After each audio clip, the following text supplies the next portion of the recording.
മുഖാമുഖത്തിലേക്ക് സ്വാഗതം. ഈ ആഴ്ചയിൽ മുഖാമുഖത്തിൽ നമ്മളോടൊപ്പം പങ്കെടുക്കുന്നത് ദേശീയ തലത്തിൽ നീന്തൽ രംഗത്ത് കേരളത്തിൽ നിന്നറിയപ്പെടുന്ന ഒരു താരവും സ്വന്തം വീടിൻ്റെ മുറ്റത്ത് നീന്തൽ പരിശീലനത്തിന് വേണ്ടി ഒരു അക്വാറ്റിക് സെൻറ്റർ സ്ഥാപിക്കുകയും ചെയ്ത ശ്രീ ബേബി വർഗീസാണ്. നമസ്കാരം ശ്രീ ബേബി വർഗീസ്. നമസ്കാരം. ഇടുക്കി ജില്ലയെ സംബന്ധിച്ച് പറയുകയാണെങ്കിൽ ഇടുക്കി ജില്ല ഒരു മലയോര ജില്ല. സ്വാഭാവികമായിട്ടും ഇവിടെയുള്ള കായിക രംഗത്ത് പ്രവർത്തിക്കാൻ കൂടുതലും തിരഞ്ഞെടുക്കുന്ന ഒരു അത്ലറ്റിക്സ് രംഗമാണ്. അതിൽ നിന്ന് വിപരീതമായിട്ട് അത്ലറ്റിക്സിൽ താങ്കൾ പ്രവർത്തിച്ചിട്ടുണ്ട്. അതിനുശേഷം കുറച്ച് നാളുകൾക്ക് ശേഷം താങ്കൾ നീന്തൽ രംഗത്തേക്ക് കൂടുതൽ ശ്രദ്ധ പതിപ്പിക്കാൻ തുടങ്ങി. എന്തായാലും ഒരു സാഹചര്യം? വളരെ ചെറുപ്പം മുതൽ കായിക രംഗത്ത് വളരെ സജീവമായിരുന്നു. ഗവൺമെൻറ് സർവീസിൽ കയറുന്നത് വരെ അത്ലറ്റിക്സിലായിരുന്നു. അതുപോലെ തന്നെ 15 വയസ്സ് മുതൽ ഞാൻ കരാട്ടെ പരിശീലനം നേടുന്നുണ്ട്. 1986 മുതൽ കുട്ടികളെ കരാട്ടെ പഠിപ്പിക്കുന്നു. തൊടുപുഴ IC കോളേജിൽ 20 വർഷം 2006 വരെ ഞാൻ കുട്ടികളെ കരാട്ടെ പഠിപ്പിക്കുന്നുണ്ടായിരുന്നു. അങ്ങനെ അമച്ചർ അത്ലറ്റിക് മീറ്റുകളിൽ 5000, 10000 മീറ്റർ ഓട്ടത്തിൽ എനിക്ക് പ്രൈസ് വരാറുണ്ടായിരുന്നു. 1993 ഗവൺമെൻറ് സർവീസിൽ അറക്കുളം പഞ്ചായത്തിൽ LD ക്ലർക്കായിട്ട് ഞാൻ ജോലിയിൽ പ്രവേശിക്കുന്നത്. ആ വർഷം നടന്ന സംസ്ഥാന സിവിൽ സർവീസ് അത്ലറ്റിക്സ് മീറ്റിൽ എനിക്ക് 5000, 10000 മീറ്ററിൽ പങ്കെടുക്കാൻ സാധിച്ചു. പരിക്ക് മൂലം ഞാൻ അത്ലറ്റിക് രംഗത്തുനിന്ന് മാറുകയാണ് ഉണ്ടായത്. അതിനുശേഷം 94 സംസ്ഥാന സിവിൽ സർവീസ് മീറ്റിൽ പങ്കെടുക്കുകയും വളരെ ചെറുപ്പം മുതൽ നീന്തൽ അറിയാമായിരുന്നു. കുട്ടിക്കാലം മുതൽ സ്വിമ്മിങ്ങിൽ വളരെ ആക്റ്റീവായിരുന്നു. കൂടുതൽ ശ്രദ്ധിച്ചിരുന്നു അതുവരെ 93 വരെ അത്ലറ്റിക്സിലായിരുന്നു. 94 വിജയം ആദ്യമായിട്ട് ഞാൻ 200 മീറ്റർ ഫ്രീ സ്റ്റൈൽ മത്സരത്തിനാണ് പങ്കെടുക്കുന്നത്. അപ്പം മത്സരത്തിൽ എനിക്ക് 3ാം സ്ഥാനം കരസ്ഥമാക്കാൻ സാധിച്ചു. ആ ഒരു ആത്മവിശ്വാസമാണ് പിന്നീടുള്ള വർഷങ്ങളിൽ ഇതിലോട്ട് ശ്രദ്ധ തിരിക്കുവാൻ കാരണം. നീന്തൽ രംഗത്ത് ദേശീയ തലത്തിൽ താങ്കൾ പലവിധ പുരസ്കാരങ്ങൾ നേടിയിട്ടുണ്ട്. പ്രധാനപ്പെട്ട ഏതൊക്കെ പുരസ്കാരങ്ങൾ താങ്കൾ ലഭിച്ചിട്ടുള്ളത്? 94 മുതൽ മത്സരിച്ച് വരുന്നു. 95 മുതൽ സംസ്ഥാന തലത്തിൽ 1500 മീറ്റർ ഫ്രീ സ്റ്റൈലിൽ എനിക്ക് ഗോൾഡ് മെഡലായിരുന്നു. അതുപോലെ തന്നെ 400 ഫ്രീ സ്റ്റൈല്, 400 ഇൻഡിവിജ്വൽ മെഡൽ എന്നിവയിൽ എനിക്ക് തുടർച്ചയായിട്ട് ഏകദേശം 10-15 വർഷത്തോളം ഫസ്റ്റായിരുന്നു, സംസ്ഥാന ചാമ്പ്യനായിരുന്നു. 2004 മുതലാണ് ദേശീയ മാസ്റ്റേഴ്സ് അക്വാറ്റിക് ചാമ്പ്യൻഷിപ്പ് ഇന്ത്യയിൽ സ്വിമ്മിംഗ് ഫെഡറേഷൻ ഓഫ് ഇന്ത്യ തുടങ്ങിയത്. ലോകത്ത് വർഷങ്ങളായിട്ട് മാസ്റ്റേഴ്സ് അക്വാറ്റിക് ചാമ്പ്യൻഷിപ്പ് നടക്കാറുണ്ടെങ്കിലും ഇന്ത്യയിൽ അത് സ്റ്റാർട്ട് ചെയ്ത് 2004 2004 ബാംഗ്ലൂർ വെച്ച് നടന്ന ഫസ്റ്റ് മാസ്റ്റേഴ്സ് അക്വാറ്റിക് ചാമ്പ്യൻഷിപ്പിൽ കേരളത്തിന് വേണ്ടി എനിക്കൊരു ബ്രോൺസ് മെഡൽ കരസ്ഥമാക്കാൻ സാധിച്ചു. അതിനുശേഷം തുടർച്ചയായി വരുന്ന എല്ലാ വർഷങ്ങളിലും മെഡൽ നേടി വരുന്നു. ഈ അവസാനമായിട്ട് 2012 സംസ്ഥാന സിവിൽ സർവീസ് മീറ്റിൽ 1 ഗോൾഡും 2 സിൽവറും, സംസ്ഥാന മാസ്റ്റേഴ്സിൽ 2 ഗോൾഡും 2 സിൽവറും, ഈ കഴിഞ്ഞ ദിവസം നടന്ന 9ാമത് ദേശീയ മാസ്റ്റേഴ്സ് അക്വാറ്റിക് ചാമ്പ്യൻഷിപ്പിൽ കേരളത്തിന് വേണ്ടി ഒരു ഗോൾഡ് മെഡലും ഒരു ബ്രൗൺസും കരസ്ഥമാക്കാൻ സാധിച്ചു. 2008 ഓസ്ട്രേലിയ വെച്ച് നടന്ന വേൾഡ് മാസ്റ്റേഴ്സ് അക്വാറ്റിക് ചാമ്പ്യൻഷിപ്പിൽ ഇന്ത്യയെ പ്രതിനിധീകരിക്കാനുള്ള അവസരം എനിക്ക് ലഭിക്കുകയുണ്ടായി. അതുപോലെ 2010 സ്വീഡനിൽ വെച്ച് നടന്ന വേൾഡ് മാസ്റ്റേഴ്സ് അക്വാറ്റിക് ചാമ്പ്യൻഷിപ്പിൽ രാജ്യത്തെ പ്രതിനിധീകരിച്ച് പങ്കെടുക്കുവാനുള്ള അവസരങ്ങളും ഉണ്ടായിട്ടുണ്ട്. 2012 ഇറ്റലിയിൽ വെച്ച് നടന്ന മാസ്റ്റേഴ്സ് അക്വാറ്റിക് ചാമ്പ്യൻഷിപ്പിൽ പങ്കെടുക്കാനുള്ളൊരു യോഗ്യത നേടിയിരുന്നു. നിർഭാഗ്യവശാൽ ഈ 3 വേൾഡ് മീറ്റിനും പോകുവാൻ സാധിച്ചില്ല. കാരണം ഇത് സ്വിമ്മിംഗ് ഫെഡറേഷൻ ഓഫ് ഇന്ത്യ, അതായത് ഗവൺമെൻറ് നമുക്ക് വിസ മാത്രമാണ് തരുന്നത്. മറ്റ് പൈസകളെല്ലാം നമ്മൾ സ്വന്തം കണ്ടെത്തേണ്ടതുള്ളത് കൊണ്ട് ആ മത്സരത്തിൽ പോയില്ല എന്നേ ഉള്ളൂ. നീന്തൽ രംഗത്ത് താങ്കൾ ദേശീയ ശ്രദ്ധ നേടിയ ഒരു താരമാണ്, കേരളത്തിൻ്റെ താരമാണ്. പക്ഷേ കേരളത്തെ സംബന്ധിച്ച് പറയുകയാണെങ്കിൽ നീന്തൽ രംഗത്ത് അധികമാരും അങ്ങനെ തിളങ്ങിയിട്ടില്ല, കൂടുതൽ ആളുകൾ കടന്നു വരുന്നുമില്ല. എന്താണ് സർക്കാർ തലത്തിൽ നിന്നുള്ള പ്രോത്സാഹനവും ഒരു പരിഗണനയും നീന്തൽ താരങ്ങൾക്ക് ലഭിക്കാത്തതുകൊണ്ടാണോ? സംസ്ഥാന തലത്തിൽ കേരളത്തിൽ മൊത്തം നോക്കുമ്പോൾ നീന്തലിൽ ഇടുക്കി ജില്ല, കുറേ ജില്ലകളിലാണ് ഇത് ഇല്ലാത്തത്. ട്രിവാൻഡ്രത്ത് നിന്നൊക്കെ ധാരാളം, തിരുവനന്തപുരം, തൃശ്ശൂർ സൈഡ് നിന്ന് ധാരാളം നീന്തൽ താരങ്ങൾ, അതുപോലെ പാലായിൽ നിന്ന് ധാരാളം ഇൻ്റർനാഷണൽ സ്വിമ്മേഴ്സിനെ വാർത്തെടുക്കുവാൻ സാധിച്ചിട്ടുണ്ട്. ഇപ്പോൾ പാലായിലുള്ള തോപ്പൽ ഫാമിലി, അവർ നീന്തലിൽ അറിയപ്പെടുന്ന ഫാമിലിയാണ്. ഇപ്പോൾ നീന്തലിലൂടെ CRPFൽ ജോലി വാങ്ങിച്ച് ഇപ്പോൾ DIG ആയിട്ട് കണ്ണൂർ വർക്ക് ചെയ്യുന്ന ജേക്കബ് സാറുണ്ട്. നീന്തലിൽ ഒത്തിരിയേറെ പ്രമുഖരുണ്ട്.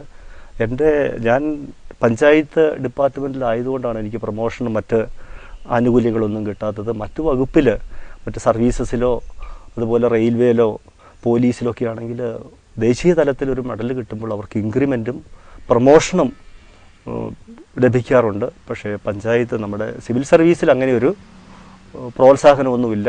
ദേശീയ തലത്തിൽ മെഡൽ വരുമ്പോൾ ഇൻക്രിമെൻ്റ് ഉണ്ടായിരുന്നു, അതുവരെ ഇപ്പോൾ ഗവൺമെൻറ് കൊടുക്കുന്നില്ല. വേണ്ടത്ര ഒരു പ്രോത്സാഹനം കിട്ടുന്നില്ല എന്ന് പറയാം. ഇടുക്കി ജില്ലയിൽ മറ്റ് പൂളുകൾ ഇല്ലാത്തത് കൊണ്ടാണ് കൂടുതൽ നീന്തൽ താരങ്ങൾ ഇതിനകത്തേക്ക് കടന്നു വരാത്തത്. ധാരാളം അവസരങ്ങളുണ്ട്. ഇപ്പോൾ തന്നെ സർവീസസിൻ്റെ സെലക്ഷൻ, അതായത് ആർമിയിലോട്ടുള്ള സെലക്ഷൻ നടത്തുന്ന, റിക്രൂട്ട്മെൻറ്റ് നടത്തുന്ന എൻ്റെ ധാരാളം ഫ്രണ്ട്സുണ്ട്. എയർഫോഴ്സിൽ, നേവിയിൽ, ആർമിയിൽ. കുട്ടികളില്ല. ഇപ്പോൾ 6ാം ക്ലാസ്സിൽ പഠിക്കുന്ന കുട്ടികൾക്കായിട്ട് ഒരു സെലക്ഷൻ നടത്തുന്നുണ്ട്. നമുക്ക് നീന്തൽ താരങ്ങളെ നമുക്ക് ഇല്ല. ഹാർഡ് വർക്ക് ചെയ്യാൻ തയ്യാറുള്ള കുട്ടികൾ നമ്മുടെ ഇവിടെ ഇല്ല. അവസരങ്ങൾ ധാരാളമുണ്ട്. താങ്കൾ പറയണ്ടായി ഏകദേശം 1993 മുതൽ താങ്കൾ നീന്തൽ രംഗത്ത് പ്രവർത്തിക്കുന്നു. ഏകദേശം 6 വർഷങ്ങൾക്ക് മുമ്പാണ് താങ്കളുടെ വീട്ടുമുറ്റത്ത് ഒരു സ്വിമ്മിംഗ് പൂൾ സ്ഥാപിച്ച് വണ്ടമറ്റം അക്വാറ്റിക് സെന്റർ എന്നൊരു നീന്തൽ പരിശീലന കേന്ദ്രം ആരംഭിച്ചത്. ഇത്തരത്തിലൊരു നീന്തൽ പരിശീലന കേന്ദ്രം ആരംഭിക്കുവാനുണ്ടായ സാഹചര്യം എന്തായിരുന്നു? ഞാൻ പറഞ്ഞല്ലോ, ആദ്യമായിട്ട് കോമ്പറ്റീഷൻ ഇറങ്ങുന്നത്, സംസ്ഥാന തലത്തിൽ ഇറങ്ങുന്നത് 94ലാണ്. അതിനുശേഷം ഞാൻ തൊടുപുഴ ചരകാസിൽ ഒരു 20 മീറ്റർ പൂളുണ്ടായിരുന്നു. ആ പൂളിലായിരുന്നു പ്രാക്ടീസ് ചെയ്തുകൊണ്ടിരുന്നത്.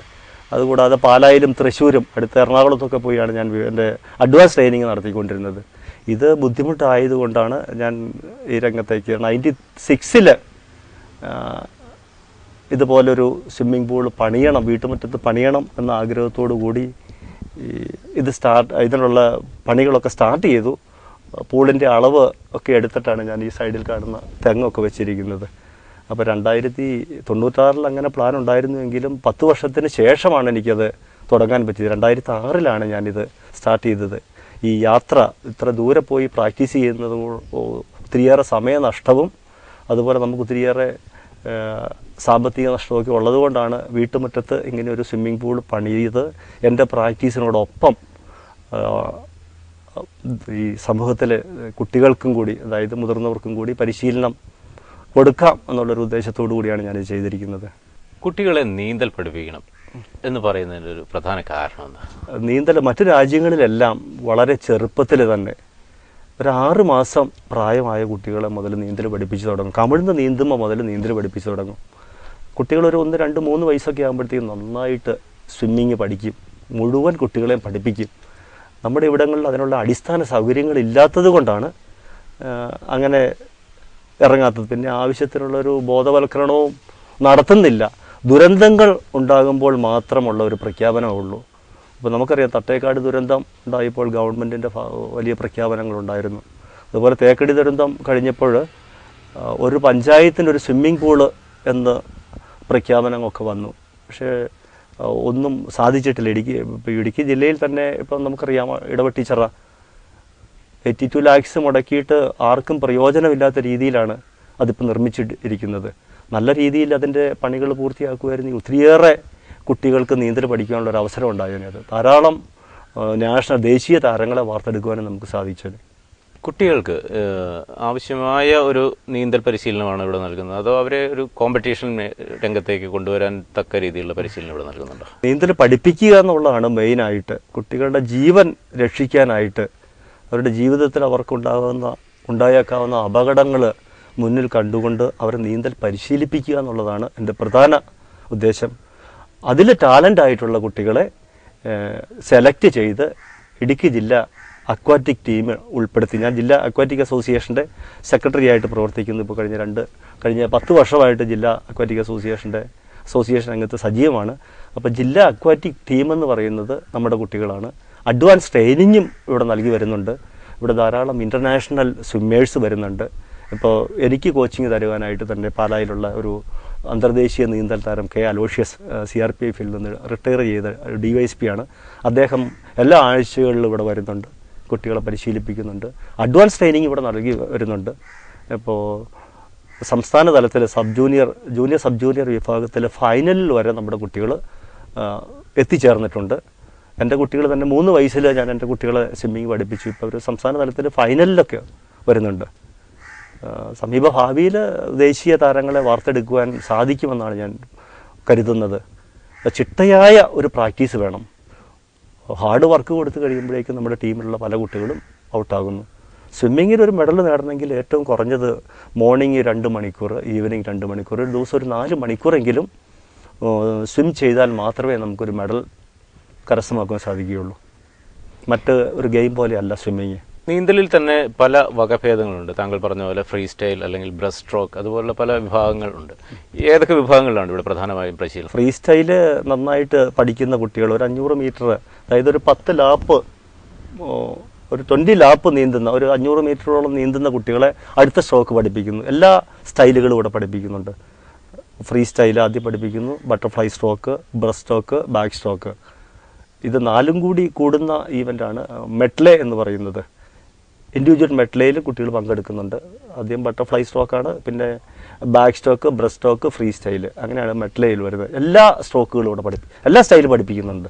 അതിൽ നമ്മൾ നോക്കിയിട്ട് അതിൽ ഏറ്റവും നന്നായിട്ട് ചെയ്യുന്ന കുട്ടികളെ ഓരോരോ ഈവൻറ്റിലോട്ടും തിരിച്ചാണ് കുട്ടികൾക്ക് ട്രെയിനിങ് കൊടുക്കുന്നത്. സർവീസസിൻ്റെ രാജ്യത്തിന് വേണ്ടി വർഷങ്ങളോളം നീന്തിയ ജോസി ജോസഫ്, ഇൻ്റർനാഷണൽ സ്വിമ്മർ, അതുപോലെ കൃഷ്ണൻകുട്ടി, അതുപോലെ ധാരാളം NIS എടുത്ത കോച്ചസ് ഇവിടെ വരുന്നുണ്ട് കുട്ടികൾക്ക് അഡ്വാൻസ് ട്രെയിനിങ്ങിനായിട്ട്. ഇപ്പോൾ കേരള ജനതയെ സംബന്ധിച്ച് പറയുകയാണെങ്കിൽ ഒരു എക്സസൈസിൻ്റെ ലാക്നെസ് വളരെയധികം കാണപ്പെടുന്നുണ്ട്. ഡോക്ടർമാർ പറയുന്നതാണെങ്കിൽ നീന്തൽ നല്ലൊരു എക്സസൈസ് ആണെന്ന് പറയുന്നുണ്ട്. താങ്കളുടെ അഭിപ്രായത്തിൽ എത്രത്തോളം ആയാസകരമാണ് ഈ നീന്തൽ? നീന്തൽ ഏറ്റവും ബെസ്റ്റ് എക്സസൈസാണ്. നമ്മുടെ ബോഡിയുടെ എല്ലാ പാർട്സിനും കിട്ടുന്ന ഒരു എക്സസൈസാണ്. പക്ഷേ എല്ലാവരും ഇത് പറയാറുണ്ടെങ്കിലും കൂടുതൽ പേരൻസ് ഇതിലോട്ട് കടന്നു വരുന്നില്ല. എല്ലാവരും വളരെ തിരക്കേറിയ ഒരു ലൈഫിലാണ്. അവരുടെ ജീവിതത്തിൽ ഒരു 10 മണിക്കൂർ അവരുടെ കുട്ടികൾക്ക് വേണ്ടി ചെലവഴിക്കാൻ ആരും തയ്യാറാകുന്നില്ല. ദുരന്തങ്ങൾ ഉണ്ടാകുമ്പോൾ മാത്രം ബേബി സാറേ സ്വിമ്മിങ് ഉണ്ടോ എന്ന് അനൗൺസ് ചെയ്ത് ഇവിടെ വരുന്നു, അവരെ നിർത്തി പോകുന്നു. തുടർച്ചയായിട്ടൊരു 10 മണിക്കൂർ പരിശീലിച്ച് കഴിഞ്ഞാൽ, ഇവിടെ 20 മണിക്കൂറാണ് സ്വിമ്മിങ്ങിന് പറയുന്നത്. ഒരു ദിവസം 1 മണിക്കൂറേ ഉള്ളൂ. ഒരു 10 മണിക്കൂർ, ചില 5 മണിക്കൂറും കൊണ്ടൊക്കെ നല്ലതുപോലെ നീന്തൽ പഠിച്ചു പോകുന്ന കുട്ടികളുണ്ട്. വേണ്ടത്ര ഒരു ബോധവൽക്കരണം ത്തിൻ്റെ കുറവുണ്ട്. കുട്ടികൾക്ക് ആവശ്യമില്ലാത്ത സാധനങ്ങളെല്ലാം വാങ്ങിച്ചു കൊടുക്കുന്നു. വളരെ അത്യാവശ്യം, ജീവിതത്തിൽ ഏറ്റവും അറിഞ്ഞിരിക്കേണ്ട ഒരു കാര്യമാണ്. നമ്മുടെ മക്കൾക്ക് കൊടുക്കാവുന്ന ഏറ്റവും വലിയൊരു സമ്മാനം എന്ന് പറയുന്നത് നീന്തലാണ്. കുട്ടികളെ എന്തെല്ലാം പഠിപ്പിച്ചെങ്കിലും നമുക്കറിയാം, തൊടുപുഴ തന്നെ ദുരന്തങ്ങൾ, ലിയോൺസിൻ്റെ 2 കുട്ടികളും സ്വിമ്മിങ് അറിയില്ലാത്തത് മൂലമാണ്. അവർക്കൊക്കെ ഒരു 2 മണിക്കൂർ വെള്ളത്തിൽ പ്രാക്ടീസ് ചെയ്യാനുള്ള ഒരു അവസരം കൊടുത്തു കഴിഞ്ഞാൽ ഒരിക്കലും ആ കുട്ടികൾ താഴ്ന്നു പോകില്ല, വെള്ളത്തിൽ താഴ്ന്നു പോകില്ല. നീന്തൽ പഠിക്കുന്ന ഒരുത്തന് വെള്ളത്തിൽ ചാടി ആത്മഹത്യ ചെയ്യണമെന്ന് തോന്നിയാലും അത് സാധിക്കില്ല. കാരണം അവൻ അടിയിലോട്ട് പോകുമ്പോഴത്തേക്കും തന്നെ അവൻ ഉയർന്നു വരും. അപ്പോൾ അത് വേണ്ടത്ര ഒരു പബ്ലിസിറ്റിയോ അതിനുള്ളൊരു ഇതെല്ലാം വളരെ നിസ്സാരമായി കാണുന്നു ജനങ്ങൾ. അതാണ് നീന്തൽ. എൻ്റെ കുട്ടികളിപ്പോൾ 3 വയസ്സിൽ പഠിച്ചു. ഇപ്പോൾ മൂത്ത മോന് 14 വയസ്സുണ്ട്. ഈ 11 വർഷത്തിനിടയ്ക്ക് അവനെ ഒരു മരുന്ന് മേടിച്ചു കൊടുക്കേണ്ട ആവശ്യം വന്നില്ല. ഏറ്റവും ബെസ്റ്റ് എക്സസൈസാണ്. അവർക്ക് വളരെ വലിയൊരു റെസിസ്റ്റിംഗ് പവറാണ് കിട്ടുന്നത്. മറ്റൊരു വ്യായാമം പോലെയല്ല സ്വിമ്മിങ്. അവരേത് മഴ നനഞ്ഞു കഴിഞ്ഞാൽ ഈ കാലാവസ്ഥ ചേഞ്ച് ചെയ്യുന്നതനുസരിച്ചൊന്നും ഈ കുട്ടികൾക്ക് യാതൊരുവിധ രോഗങ്ങൾ, ഇവിടെ സ്വിമ്മിങ് പ്രാക്ടീസ് ചെയ്യുന്ന കുട്ടികളുടെ എടുത്തു കഴിഞ്ഞാൽ നമുക്കത് കാണാം. ഞാൻ 20 വർഷമായിട്ട് സ്വിമ്മിങ്ങിലുണ്ട്. എനിക്കിന്ന് വരെ ഒരു ജലദോഷമോ ഇതൊന്നും പിടിച്ചിട്ടില്ല. കായിക രംഗത്ത് ഞാൻ പറഞ്ഞു ഇപ്പോൾ 32 വർഷമായിട്ട് ഞാൻ ഉള്ളയാളാണ്. ഈ പരിശീലനം കൊണ്ടാണ്, ആ ചിട്ടയായ ഒരു പരിശീലനം കൊണ്ടാണ് നമുക്ക് വേറെ പിന്നെ ദൈവാനുഗ്രഹം കൊണ്ടും കൂടെയാണ് ഈ അസുഖങ്ങളൊന്നും പിടിക്കാത്തത്. കുട്ടികളെ ഒരു കായികക്ഷമത ഇല്ല, കുട്ടികളിൽ ആ ഒരു കായികക്ഷമത ഉണ്ടാക്കിയെടുക്കുകയാണെങ്കിൽ ഈ പറയുന്ന ഒത്തിരിയേറെ രോഗങ്ങളിൽ നിന്ന് അവർക്ക് മുക്തി നേടുവാൻ സാധിക്കും. 20 വയസ്സ് കഴിഞ്ഞാൽ ഇപ്പോൾ പലർക്കും ഡയബറ്റിക്, കൊളസ്ട്രോള് ഇതൊക്കെയാണ്. ഇത് ഈ കായിക പരിശീലനം ഇല്ലാത്തത് കൊണ്ട് തന്നെയാണ്. കുട്ടികളെ പുറത്തിറങ്ങി കളിക്കാൻ ആരും സമ്മതിക്കുന്നില്ല. ഞാനിപ്പോൾ ഇവിടെ വർഷങ്ങളായിട്ട് 15 വർഷമായിട്ട് കുട്ടികൾക്ക് ഷട്ടിൽ ട്രെയിനിങ് നടത്തുന്നുണ്ട്. ഇപ്പോൾ ഞാൻ പറഞ്ഞല്ലോ 26 വർഷമായിട്ട് ഞാൻ കരാട്ടെ ട്രെയിനിങ് നടത്തുന്നു.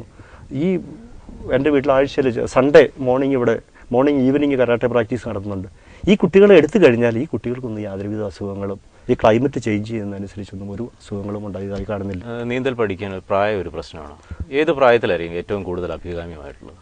ഒരു 5 വയസ്സിന് ശേഷം അത് ഞാൻ പറഞ്ഞല്ലോ, മറ്റു രാജ്യങ്ങളിലെല്ലാം 1 വയസ്സിൽ നീന്തൽ പഠിച്ചിരിക്കും കുട്ടി, 1, 2, 3 വയസ്സിലൊക്കെ നന്നായിട്ട് സ്വിം ചെയ്യും.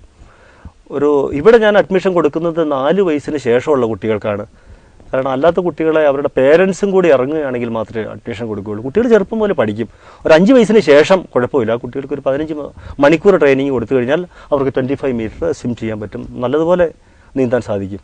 നീന്തൽ പരിശീലനത്തിന് വരുന്ന കുട്ടികൾ എന്തൊക്കെ ഒരു പ്രിക്കോഷൻസ് എടുക്കാറുണ്ട് ഇവിടെ? ഞാനുള്ളപ്പോഴേ ഇവിടെ കുട്ടികളെ ഇറക്കാറുള്ളൂ. കുട്ടികൾ അവരുടെ സ്വിമ്മിങ് സ്യൂട്ട് മസ്റ്റാണ്. അവരുടെ കുളിച്ച് കാല് കഴുകി വളരെ വൃത്തിയായിട്ടാണ് പൂളിലേക്ക് ഇറങ്ങുന്നത്. അവർ ആദ്യം സ്വിമ്മിങ് വെള്ളത്തിൽ നടക്കാനാണ് പഠിക്കുന്നത്.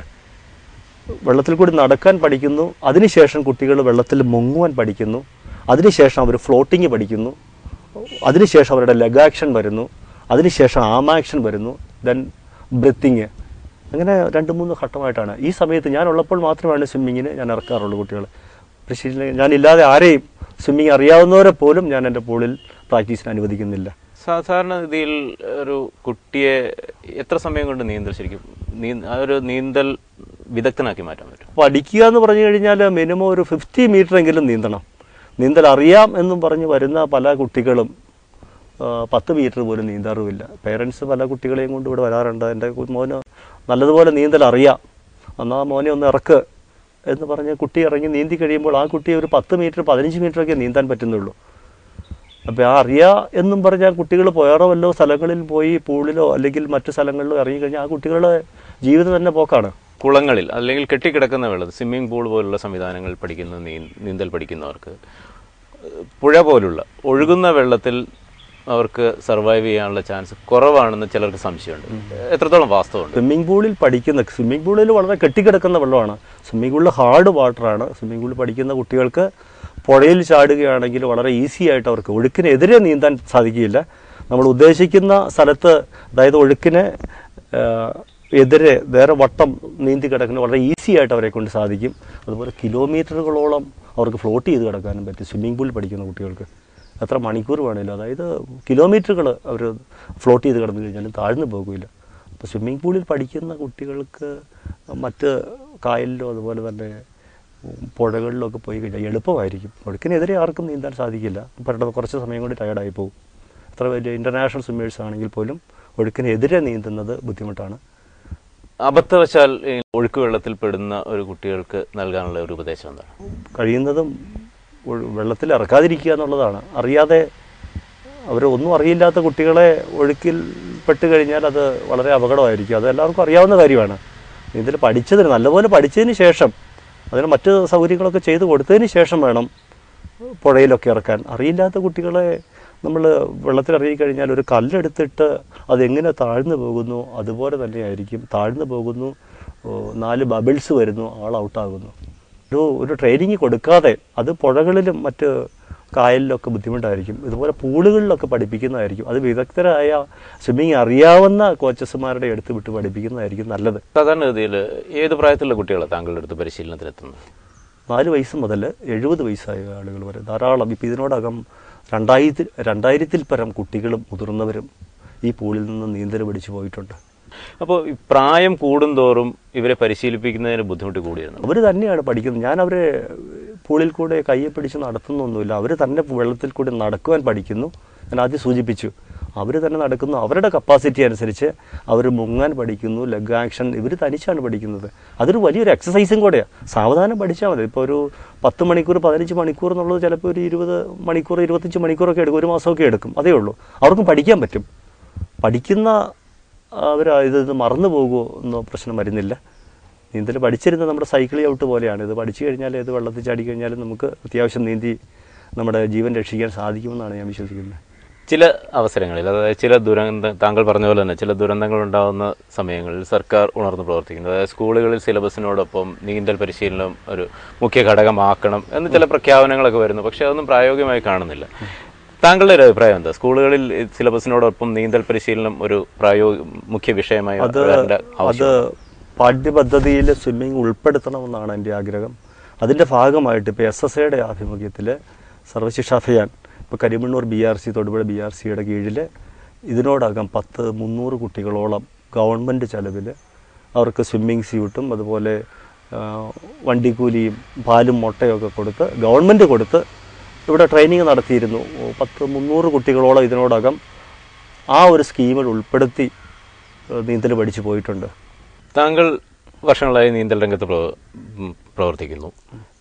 മറ്റുള്ള സ്പോർട്സ് കായിക രംഗത്ത് വെച്ച് നോക്കുമ്പോൾ നീന്തൽ രംഗത്ത് എത്രത്തോളം ചിലവേറിയതാണ്? എന്നെ സംബന്ധിച്ച് പറഞ്ഞു കഴിഞ്ഞാൽ ഇത് വലിയ ചിലവേറിയ ഒരു പ്രോഗ്രാമാണിത്. കാരണം ഇത് 2 ലക്ഷം ലിറ്റർ വെള്ളമുണ്ട്. ഈ വെള്ളം എല്ലാ ആഴ്ചയിലും ചേഞ്ച് ചെയ്യുന്നു. അതുകൂടാതെ ഡെയിലി ഇതിനടിയിൽ അടിയുന്ന കരട് സക്ക് ചെയ്യുന്നു. അത്രയും ഫ്രഷ് വാട്ടർ നമ്മൾ അടിക്കുന്നു. അപ്പോൾ അത് വലിയ ചിലവേറിയ ഒരു പരിപാടി തന്നെയാണിത്. കുട്ടികൾ ചാടുന്നതനുസരിച്ച് അതിനകത്ത് ക്ലോറിനേഷൻ നടത്തണം. അപ്പോൾ അതിന് വലിയ ചിലവാണ്. അത് നല്ല മെയിൻ്റനൻസ് ചാർജ് എന്ന് പറഞ്ഞു കഴിഞ്ഞാൽ വളരെ വലുതാണ്. പക്ഷേ ഇവിടെ എന്നെ സംബന്ധിച്ച് ഇവിടെ പാവപ്പെട്ട കുട്ടികളെ ഞാൻ ഫ്രീ ആയിട്ടാണ് സ്വിമ്മിങ് പഠിപ്പിക്കുന്നത്. ഇവിടെ ഫിക്സഡ് ഒരു ഫീസൊന്നുമില്ല. അതുപോലെ പൈസ സാമ്പത്തിക ശേഷി ഉള്ളവരിൽ നിന്നും പൂളിൻ്റെ മെയിൻ്റനൻസ് ചാർജ് മാത്രം ചെറിയൊരു തുക വാങ്ങിച്ചുകൊണ്ടാണ് ഞാനിത് നടത്തുന്നത്. ഇതൊരു കച്ചവട സ്ഥിതിയിലല്ല, ഒരു ബിസിനസ് മെൻറ്റാലിറ്റിയിലല്ല കാര്യം ചെയ്തിരിക്കുന്നത്. ഇതൊരു വലിയ സർവീസായിട്ടാണ് ഞാൻ കാണുന്നത്. എനിക്ക് ദേശീയ തലത്തിൽ നിരവധി പുരസ്കാരങ്ങൾ ലഭിച്ചുവെങ്കിലും, അതായത് ഇൻ്റർനാഷണൽ മീറ്റുകൾക്കൊക്കെ പോകാനുള്ള അവസരം ഉണ്ടായെങ്കിൽ പോലും അതിലുപരി കുട്ടികളെ നീന്തൽ പഠിപ്പിക്കുന്നതിലാണ് ഞാൻ ഒരു ആത്മസംതൃപ്തി കണ്ടെത്തുന്നത്. കാരണം അവരുടെ ജീവിതത്തിൽ അവർ വെള്ളത്തിൽ പോയി മരിക്കുകയില്ല എന്നുള്ളൊരു വിശ്വാസം എനിക്കുണ്ട്. അതെല്ലാം ദുരന്തങ്ങളുണ്ടായാൽ അവർക്ക് വെള്ളത്തിൽ ചാടിക്കഴിഞ്ഞാൽ ഒരുപക്ഷെ അവർക്ക് രക്ഷപ്പെടുന്നതിലുപരി അവർക്ക് ആരെയെങ്കിലുമൊക്കെ രക്ഷപ്പെടുത്തുവാൻ സാധിക്കും. പുറമ്പോക്കിൽ കിടക്കുന്ന BPL ദരിദ്രരായ ധാരാളം കുട്ടികളെ സൗജന്യം അവർക്ക് ഞാൻ സ്വിമ്മിങ് സ്യൂട്ട് വരെ ഫ്രീ ആയിട്ടാണ് കൊടുക്കുന്നത്. ആർക്കും, അതായത് ഇവിടെ ബെൻസിന് വരുന്ന ആളുകളുമുണ്ട്, സൈക്കിളിന് വരുന്ന കുട്ടികളുമുണ്ട്. അവർക്കൊക്കെ ഇവിടെ ഒരേപോലെയാണ് ഇവരെല്ലാം കാണുന്നത്. ഇവിടെ ഒരു തിരിച്ച് വ്യത്യാസങ്ങളൊന്നുമില്ല. ധാരാളം ഡോക്ടേഴ്സ് ഇവിടെ വരുന്നുണ്ട് അവരുടെ കുട്ടികളെയും കൊണ്ട്. ആർക്കും പഠിക്കാം. അതുകൊണ്ട് ഇവിടെ മോർണിംഗ് ഇപ്പോൾ 5 മണി മുതൽ 6 മണി വരെ ക്ലീനിങ് ആണ്.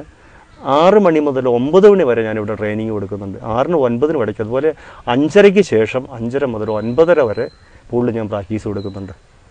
അവധി ദിവസങ്ങളിൽ മാത്രം കുട്ടികൾക്ക് ഞാൻ പരിശീലിപ്പിക്കുന്നു. അതുപോലെ മറ്റുള്ളവർക്ക്, മുതിർന്നവർക്ക് എല്ലാ ദിവസവും മോർണിംഗ് ഈവനിങ് അവർക്ക് പരിശീലനത്തിനുള്ള സൗകര്യമുണ്ട്. ഈ പറയുന്ന ആരും വരുന്നില്ല. വൈകുന്നേരമായി കഴിഞ്ഞാൽ നമുക്കറിയാം മറ്റ് പല ആക്ടിവിറ്റീസിലും ആളുകൾ എൻഗേജ്ഡ് ആകുന്നു. അവരുടെ കുട്ടികളെ പഠിപ്പിക്കുവാനുള്ള സമയം പോലും കണ്ടെത്തുന്നില്ല. ഇപ്പോൾ കഴിഞ്ഞ അവധിക്കാലത്ത് ഇടുക്കി കഞ്ഞിക്കുഴിയിൽ നിന്ന് മോർണിംഗ് 5-ന്റെ ബാച്ചിന് 11 കുട്ടികളോട് പ്രാക്ടീസിന് വന്നു. കുമിളിയിൽ നിന്ന് കുട്ടികളോട് നീന്തൽ പഠിക്കാൻ വന്നു. നമ്മുടെ ഈ അടുത്ത പ്രദേശം മുതലക്കുടം, കരിമണ്ണൂർ, അതുപോലെ ഈ 1 കിലോമീറ്റർ ചുറ്റളവിലുള്ള പലർക്കും, ഒരു 3-4-5 കിലോമീറ്റർ ചുറ്റളവിലുള്ളവർക്കൊക്കെ ദൂരെ കൂടുതലാണെന്നാണ് പറയുന്നത്. അതിൻ്റെ ആവശ്യകതയെക്കുറിച്ചൊന്നും അത്ര ബോധമില്ലാത്തതുകൊണ്ടായിരിക്കാം ഇങ്ങനെയൊക്കെ പറയുന്നത്. ആവശ്യമുണ്ടെങ്കിൽ ഇത് സാധിക്കും. ഞാൻ പറഞ്ഞല്ലോ, 10 മണിക്കൂർ ഇതിനു വേണ്ടി ചിലവഴിച്ചു കഴിഞ്ഞാൽ ആ കുട്ടികളുടെ ജീവിതത്തിൽ അവർക്ക് കൊടുക്കാവുന്ന ഏറ്റവും വലിയ സമ്മാനം തന്നെയായിരിക്കും അത്. ഇത്തരത്തിൽ നീന്തൽ പ്രോത്സാഹിപ്പിക്കാൻ വേണ്ടി ഏതെങ്കിലും സ്കൂളുകളുമായി സഹകരിച്ച് താങ്കൾ എന്തെങ്കിലും പ്രോഗ്രാം ചെയ്യുന്നുണ്ടോ? പല സ്കൂളുമായിട്ട് ബന്ധപ്പെട്ടു. അവരുടെ എക്സ്ട്രാ കരിക്കുലർ ആക്ടിവിറ്റീസിൽ നീന്തൽ ഉൾപ്പെടുത്തണം. അതിനുള്ള സൗകര്യം ഞാൻ ഇവിടെ ഒരുക്കിയിട്ടുണ്ട്. പക്ഷേ ഇത്ര റിസ്ക് എടുക്കാനോ ഇവിടെ കൊണ്ടുവരാനോ ഒരു സ്കൂളുകാരും തയ്യാറല്ല. അതിൻ്റെ പിന്നിൽ അവർക്ക് മറ്റ് നേട്ടങ്ങളൊന്നും ഉണ്ടാകാത്തതുകൊണ്ടായിരിക്കാം. എന്താ ഇതിനെപ്പറ്റി അത്ര വലിയ ബോധമില്ലാത്തതുകൊണ്ടായിരിക്കാം. ഇതിൻ്റെ ആ ഒരു ആവശ്യകതയെക്കുറിച്ച് അതാണ് എനിക്ക് തോന്നുന്നത്. പല സ്കൂളുകാരുമായിട്ട് ഞാൻ എല്ലാ വർഷങ്ങളായിട്ട് 6 വർഷമായിട്ട് ഞാൻ ബന്ധപ്പെടുന്നതാണ്. പല ഇംഗ്ലീഷ് മീഡിയം സ്കൂളുകാരുമായിട്ടും മറ്റ് സ്കൂളുകാരുമായിട്ട് ഞാനിവിടെ പാവപ്പെട്ട പിള്ളേരെ ഫ്രീ ആയിട്ടാണ് പഠിപ്പിക്കുന്നത്. നിങ്ങൾ വേണ്ടത്ര പ്രോത്സാഹനം കൊടുക്കണം എന്ന് പറഞ്ഞിട്ട് പോലും അതിനൊന്നും ആരും തയ്യാറാകുന്നില്ല. എല്ലാവരും, ഞാൻ പറഞ്ഞല്ലോ, എല്ലാവരും വളരെ ബിസി ലൈഫാണ്. സ്വാഭാവികമായിട്ടും രക്ഷിതാക്കൾക്ക് ഉണ്ടാകുന്ന ഒരു സംശയം, തങ്ങളുടെ കുട്ടി ഇപ്പോൾ നമുക്ക് കാണാവുന്നതാണ്, ന്യൂക്ലിയർ ഫാമിലിയാണെല്ലാം. ഒരു അല്പം വെള്ളത്തിൻ്റെ അംശം പിടിച്ച കുട്ടിക്ക് ജലദോഷം പിടിക്കുന്നു അല്ലെങ്കിൽ പനി പിടിക്കുന്നു എന്നൊരവസ്ഥയിലാണ് ഇപ്പോഴത്തെ കുട്ടികൾ വളർന്നു വരുന്നത്. സ്വാഭാവികമായിട്ടും രക്ഷിതാക്കൾക്കുണ്ടാകുന്ന ഒരു ഭയമായിരിക്കാം, എൻ്റെ കുട്ടിയെ നീന്തൽ പഠിപ്പിക്കാൻ വിട്ടു കഴിഞ്ഞാൽ അവന് ചിലപ്പോൾ പനി വരും, അല്ലെങ്കിൽ എന്തെങ്കിലും അസുഖം വരും എന്നുള്ളൊരു ഭയം കൊണ്ടായിരിക്കാം ഇത്തരത്തിൽ കുട്ടികളെ നീന്തൽ പഠിപ്പിക്കാൻ വേണ്ടി അയക്കാതിരിക്കുന്നത്. ഇതാണോ അതിൻ്റെ ഒരു കാരണം? കുട്ടികളെ സ്വിമ്മിംഗ് പൂളിൽ ഇറക്കി പരിശീലിപ്പിച്ചു എന്ന് കരുതി അവർക്ക് ഒരിക്കലും ഒരു ജലദോഷമോ പനിയോ ഉണ്ടാകാറില്ല. വളരെ തെറ്റായി. ഇപ്പോൾ ഇവിടെ ഡിഗ്രിക്ക് പഠിക്കുന്ന പല കുട്ടികളെയും കൊണ്ട് പേരൻസ് ഇവിടെ വരുന്നു. സാറേ, അവനെ ചൂടുവെള്ളത്തിൽ അവനെ ഇറക്കിയിട്ടുള്ളൂ ഇതിന് മുൻപ്, അവൻ്റെ തണുത്ത വെള്ളത്തിൽ ഇറക്കിയാൽ ഞങ്ങൾക്ക് പേടിയാണെന്ന് പറയുന്നു. ആ കുട്ടികൾ 1 മണിക്കൂർ പ്രാക്ടീസ് ചെയ്യുന്നു. അവർക്ക് നല്ലൊരു റെസിസ്റ്റിംഗ് പവർ കിട്ടുകയാണ്. ഈ നീന്തൽക്കുളത്തിൽ ഇറങ്ങി ഒരു കുട്ടിക്ക് ഒരു അസുഖം പിടിച്ചതായിട്ട് എൻ്റെ അറിവിലില്ല ഇതുവരെ. ആദ്യം ചിലപ്പോൾ 1-2 ദിവസം ഒരു ചെറിയ ജലദോഷം പോലെ പിടിച്ചേക്കാം, അത് ആ 2-3 ദിവസം കൊണ്ട് അത് മാറും. അത് അതിജീവിക്കുവാനുള്ള ഒരു റെസിസ്റ്റിംഗ് പവർ ആ കുട്ടികൾക്ക് കിട്ടും. പിന്നെ പ്രായമായ കുട്ടികളെ ഒന്ന് നീന്തൽ പഠിപ്പിക്കാൻ വിട്ട് കഴിഞ്ഞാൽ അത് ശരിയാവില്ല എന്നൊരു ധാരണയുണ്ട്. കുട്ടികൾ ഇവിടെ മെഡിസിൻ പഠിക്കുന്ന ധാരാളം പെൺകുട്ടികളും അതുപോലെ തന്നെ മുതിർന്ന കുട്ടികളും വരാറുണ്ട്. കുട്ടികൾ നീന്തൽ കുളത്തിലിറങ്ങി അവർ തനിച്ചാണ് ചെയ്യുന്നത്. അവർ തന്നെ നടക്കാൻ, ഞാൻ പറഞ്ഞല്ലോ, നടക്കാൻ പഠിക്കുന്നു, മുങ്ങാൻ പഠിക്കുന്നു, കിക്ക് ചെയ്യുന്നു, ഇതെല്ലാം അവർ തന്നെയാണ് ചെയ്യുന്നത്. ഇത് 1 മണിക്കൂർ പ്രാക്ടീസ് ചെയ്യുമ്പോഴത്തേക്ക് അവർക്ക് നല്ലൊരു വലിയൊരു വ്യായാമമാണ്. അവർക്ക് ഇതിൽ യാതൊരുവിധ അസുഖങ്ങളും ഉണ്ടാവില്ല. തെറ്റായ ധാരണ മൂലമാണ് പലരും വരാതിരിക്കുന്നത്. നീന്തൽ താരങ്ങൾക്ക് അല്ലെങ്കിൽ നീന്തൽ രംഗത്ത് പ്രവർത്തിക്കുന്നവർക്ക് അസോസിയേഷൻ ഉണ്ട് എന്ന് താങ്കൾ പറയുന്നുണ്ട്. ഈ അസോസിയേഷൻ്റെ നേതൃത്വത്തിൽ എന്തുകൊണ്ടൊരു മാസമായിട്ടുള്ള ബോധവൽക്കരണം സംഘടിപ്പിക്കാൻ കഴിയുന്നില്ല? ഇപ്പോൾ കഴിഞ്ഞ 2-3 മാസങ്ങൾക്ക് മുൻപ് ജില്ലാ അക്വാറ്റിക് അസോസിയേഷൻ്റെ ആഭിമുഖ്യത്തിൽ ഇവിടെ ഒരു നീന്തൽ പരിശീലനം തുടങ്ങി. എല്ലാ മാസവും തന്നെ കുട്ടികൾക്കായിട്ട് മുതിർന്നവർക്കുമായിട്ട് നീന്തൽ പരിശീലന ക്ലാസ്സുകൾ തുടങ്ങാറുണ്ട്. അത് സമൂഹത്തിലെ, അതായത് നമ്മുടെ പ്രമുഖരായിരിക്കും വരുന്നത്. ഇപ്പോൾ നമ്മുടെ ബഹുമാനപ്പെട്ട ജലസേചന വകുപ്പ് മന്ത്രി PJ ജോസഫ് അവറുകൾ വന്ന് ഒരു നീന്തൽ പരിശീലന പരിപാടി ഉദ്ഘാടനം ചെയ്തു. ഇത് ജനങ്ങൾക്കൊരു ബോധം ഉണ്ടാകാനായിട്ട് ചെയ്യുന്നതാണ്. അതുപോലെ അന്തർദേശീയ നീന്തൽ താരങ്ങൾ വന്ന് നീന്തൽ പരിശീലന പരിപാടികൾ തുടങ്ങുന്നതായിട്ട് നമ്മൾ വാർത്തകൾ കൊടുക്കാറുണ്ട്, വേണ്ടത്ര പബ്ലിസിറ്റി കൊടുക്കുന്നുണ്ട്. ഇതൊന്നും ജനങ്ങളിലോട്ട് ഏൽക്കുന്നില്ല. അതാണ് എനിക്ക് പറയാനുള്ളത്. ആവശ്യത്തിൽ കൂടുതൽ പബ്ലിസിറ്റി നമ്മൾ കൊടുക്കുന്നുണ്ട്, ബോധവൽക്കരണം കൊടുക്കുന്നുണ്ട്. അസോസിയേഷൻ്റെ ഭാഗത്തുനിന്ന് ചെയ്യാവുന്ന എല്ലാ സൗകര്യങ്ങളും ചെയ്തു കൊടുക്കുന്നുണ്ട്. കേരളത്തെ പൊതുവെ എടുത്തു നോക്കുകയാണെങ്കിൽ ഒരു നീന്തൽ പരിശീലനത്തിന് ആവശ്യമായ ഘടകങ്ങൾ എല്ലാം കേരളത്തിൽ സുലഭമായിട്ടുണ്ട്. അതായത് ജലാശയങ്ങൾ, തോടുകൾ, പുഴകൾ. ഒരു നീന്തൽ പഠിക്കണമെന്ന് ആഗ്രഹമുള്ള ആൾക്ക് അധികം ജലാശയത്തിന് വേണ്ടി അന്വേഷിച്ച് പോകേണ്ട ഒരു ആവശ്യം കേരളത്തിലില്ല, കേരളത്തെ സംബന്ധിച്ച്. പക്ഷേ കേരളത്തിൽ നിന്ന് അധികം നീന്തൽ താരങ്ങൾ ഉയർന്നു വരുന്നുമില്ല. എന്താ ഇതിലൊരു പ്രശ്നം? എല്ലാ ജില്ലയിലും നമുക്ക് സ്വിമ്മിംഗ് പൂളില്ല, അതുപോലെ വേണ്ടത്ര കോച്ചസുമാരില്ലായിരുന്നു. ഇപ്പോൾ തന്നെ എല്ലാ ജില്ലയ്ക്കും വേണ്ടി സംസ്ഥാന സ്പോർട്സ് കൗൺസിൽ കുറേ കോച്ചുമാരെ വെച്ചിട്ടുണ്ട്. കേരളത്തിൽ ഇപ്പോൾ 18 സ്വിമ്മിംഗ് കോച്ചുമാരുണ്ട്. അതിൽ ഇടുക്കി ജില്ലയ്ക്ക് ഇതുവരെ ഒരു പോസ്റ്റിംഗ് നൽകിയിട്ടില്ല. 10 കോച്ചസുമാർ ട്രിവാൻഡ്രത്ത് തന്നെ കിടക്കുന്നു.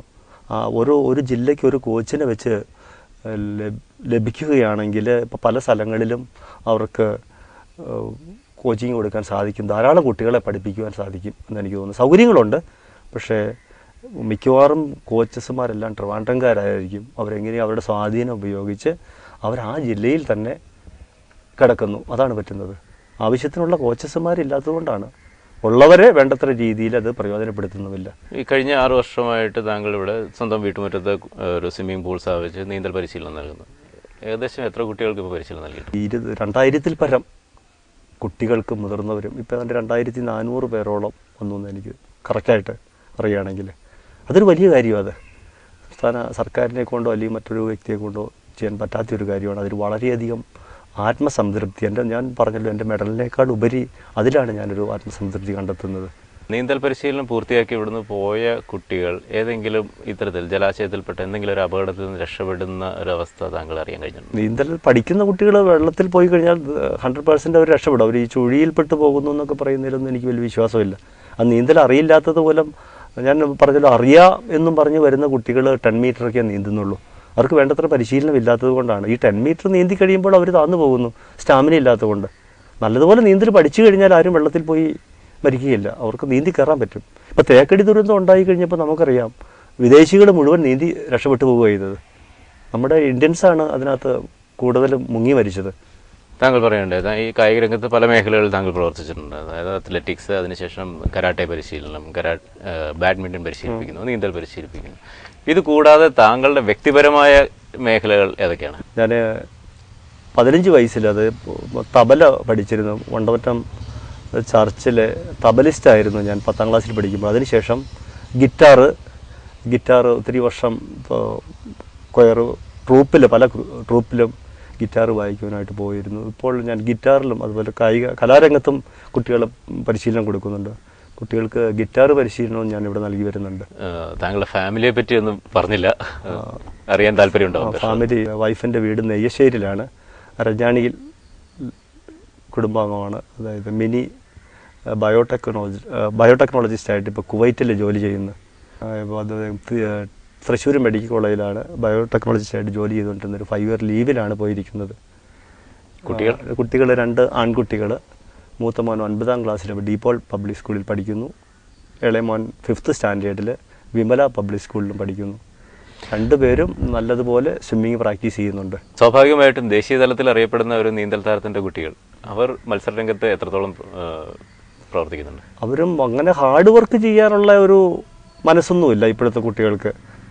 ഹാർഡ് വർക്ക് ഞാൻ ഉദ്ദേശിച്ചല്ലോ, ദേശീയ തലത്തിൽ മെഡൽ ലഭിക്കണമെങ്കിൽ നമ്മൾ ഡെയിലി മോർണിംഗ് 2 മണിക്കൂർ, ഈവനിങ് 2 മണിക്കൂർ, ഏകദേശം ഒരു 5-6 കിലോമീറ്റർ മോർണിംഗും ഒരു 4-5 കിലോമീറ്റർ ഈവനിങ്ങും അതുപോലെ വർഷങ്ങളോളം ഒരു 2 വർഷം പ്രാക്ടീസ് ചെയ്താൽ മാത്രമേ ദേശീയ തലത്തിൽ സ്വിമ്മിങ്ങിൽ ഒരു മെഡൽ നേടാൻ സാധിക്കുകയുള്ളൂ.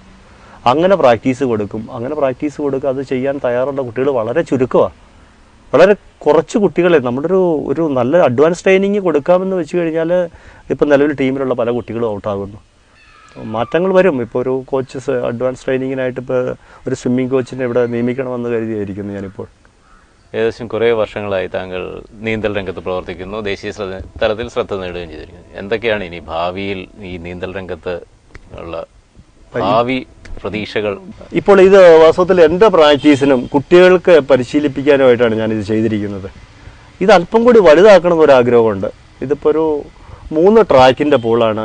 നമുക്ക് അങ്ങോട്ട് 2 ട്രാക്ക്, ഇങ്ങോട്ട് 1 ട്രാക്ക്, അങ്ങനെ 5 ട്രാക്ക് ആക്കി നല്ല രീതിയിൽ ഒരു കോച്ചിനെ നിർത്തിക്കൊണ്ട് കൂടുതൽ കുട്ടികൾക്ക് അഡ്വാൻസ് ട്രെയിനിങ് കൊടുക്കുന്നതിനെ പറ്റി ഞാൻ ആലോചിക്കുന്നുണ്ട്. നാളിതുവരെ നമ്മളൊരു ഗ്രാൻഡോ ഗവൺമെൻറ്റിൻ്റെ ഭാഗത്തുനിന്ന് യാതൊരു ഗ്രാൻഡും വാങ്ങിച്ചുകൊണ്ടല്ല ഞാനിത് ചെയ്തിരിക്കുന്നത്. ഇതിപ്പോൾ വാസ്തവത്തിൽ ഇതിൻ്റെ മെയിൻ്റനൻസിനുള്ള പൈസ പോലും നമുക്ക് കിട്ടുന്നില്ല. വൈഫിനും എനിക്കും നല്ല ജോലി ഉള്ളതുകൊണ്ട് മാത്രമാണ് ഈ പൂള് ഞാൻ മെയിൻറ്റെയിൻ ചെയ്തു പോകുന്നത്. ഭാവിയിൽ ഇത് അല്പം കൂടി വിപുലമാക്കിക്കൊണ്ട് നല്ല രീതിയിൽ നടത്തണമെന്നാണ് ആഗ്രഹം. വളരെ നന്ദി ശ്രീ ബേബി വർഗീസ് ഈ മുഖാമുഖത്തിൽ പങ്കെടുത്തതിനും തുടർന്നുള്ള താങ്കളുടെ ഇത്തരത്തിലുള്ള പ്രവർത്തനങ്ങൾക്ക് എല്ലാവിധ ആശംസകളും CTV news. Okay, thank you very much.